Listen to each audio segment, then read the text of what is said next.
Welcome in, everyone, and thank you for tuning in to this week's recap of the Lansing Watchdog, your trusted source for small business news. As always, my name is Jacob Manning.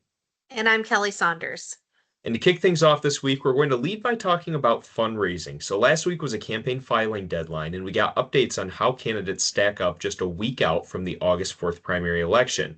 And we're going to start with the gubernatorial race. Democratic frontrunner Jocelyn Benson has raised nearly $5 million so far this year and is sitting on $6.4 million cash on hand, more than double what Republican John James has available between his campaign and his allied Mission Michigan PAC combined. Since launching in 2025, Benson has raised $10.7 million total, a figure her campaign says is more than any non-incumbent Democratic gubernatorial candidate ever. James has raised $5.6 million over that same period and now carries President Trump's endorsement. But it's worth noting he's in a much more competitive primary than Benson. Perry Johnson has poured $32 million of his own money into TV and digital advertising, which means James has had to spend to compete rather than just being able to stockpile cash for November. There's also an interesting difference in the donor basis. Around 60% of Benson's contributors are from Michigan, while only 36% of James's contributors come from in-state, though 76% of his actual dollars do originate from Michigan addresses.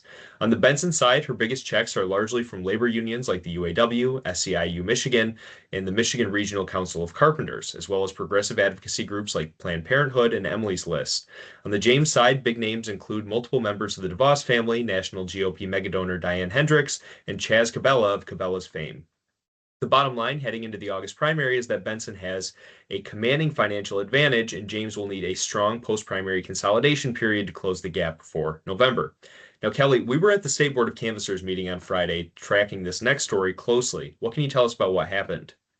The Michiganders for Money Out of Politics initiative, better known as MOP, cleared a major hurdle this week when the Board of State Canvassers voted 3-1 to find the petition had enough valid signatures to move toward the November ballot.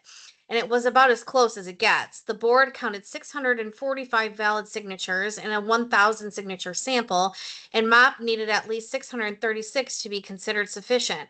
That's a margin of just 9 signatures. We were watching the count very closely, to your point. The proceedings were contentious throughout. The Bureau of Elections acknowledged during the hearing that one petition sheet had been scanned twice, an error that Elections Director Jonathan Brader said didn't change the Bureau's recommendation, and that clearly made some board members uncomfortable. Republican canvasser Paul Cordes cast the lone no vote, saying the combination of acknowledged errors and the razor-thin margin left him unable to sign off. The opposition group Protect My Free Speech, which SBAM is a part of, had challenged numerous signatures as duplications, improperly addressed, or connected to damaged petition sheets. John Selleck, the spokesperson for the group, called the overall process sloppy and said they're reserving the right to pursue legal action, so this may not be fully resolved yet. For some additional context, if this measure makes the ballot and passes, public utilities and all government contractors with more than $250,000 in contracts with the state and would be prohibited from making political contributions. This ban wouldn't just apply to these government contractors, but it would also apply to anyone even connected to people affiliated with these contractors from donating to political campaigns at all. The initiative still has more steps to clear. The board must approve the ballot language, then the legislature will have 40 days to either enact it themselves or allow it to proceed to the ballot. Opponents haven't ruled out a court challenge, but surviving the signature challenge was the biggest test MOP had to face so far. Continuing our conversation on campaign filings, what updates can you give us about the U.S. Senate race coming up? Yes, with the federal campaign finance reports out as well, Democratic Senate candidate Abdullah El-Sayed appears to be winning the fundraising race versus his opponent, Congresswoman Haley Stevens. He raised more than twice as much as Congresswoman Stevens over the reporting period and drew nearly 3 times as many individual donors during that same period. El-Sayed brought in $2.3 million in the window, bringing his total raise to $14.49 million. Stevens raised $888,000 in that same period with a campaign total of $9.86 million.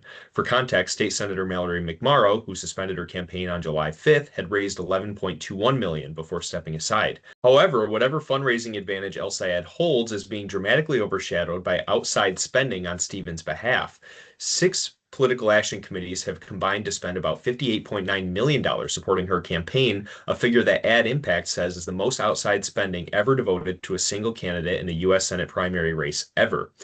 Elsa had held a press conference in Detroit last week under a banner that read, "Michigan is not for sale," arguing that outside money is tied to the pharmaceutical industry, big tech companies with data center interests, and corporate stock buyback beneficiaries, and that it doesn't come without strings attached. Stevens, for her part, picked up a massive endorsement this week from Governor Gretchen Whitmer, who said that the two share the same guiding principle of getting things done in Michigan. She's also consolidated support from U.S. Senator Gary Peters, Attorney General Dana Nessel, former Governor Jennifer Granholm, and former U.S. Senator Debbie Stabenow. El Sayed, meanwhile, has locked up the UAW and has a long list of progressive organization support. With the primary on August 4th, this race is coming down to the wire in a race that's drawn national attention, not just statewide attention. If you haven't already voted, the election is next Tuesday, August 4th, and next week's Watchdog will come out a day later on Wednesday, so we can cover all the results from Tuesday's contest. SBAM's Small Biz PAC has made endorsements in over 70 state House and state Senate races. For more information on that, please visit SBAM's Election Center on our website. Can you close us out for the week, Kelly? Before we go, we want to let you know about some upcoming events. We have an owner-to-owner event scheduled today in Wayne County. We also have upcoming events early next month in our owner-to-owner series in Kent County, Macomb County, and in Northern Michigan. We'd love to see you there. For more information, visit sbm.org/events. That's all we've got for this week's Lansing Watchdog. Thanks for tuning in, everyone, and we'll see you next week.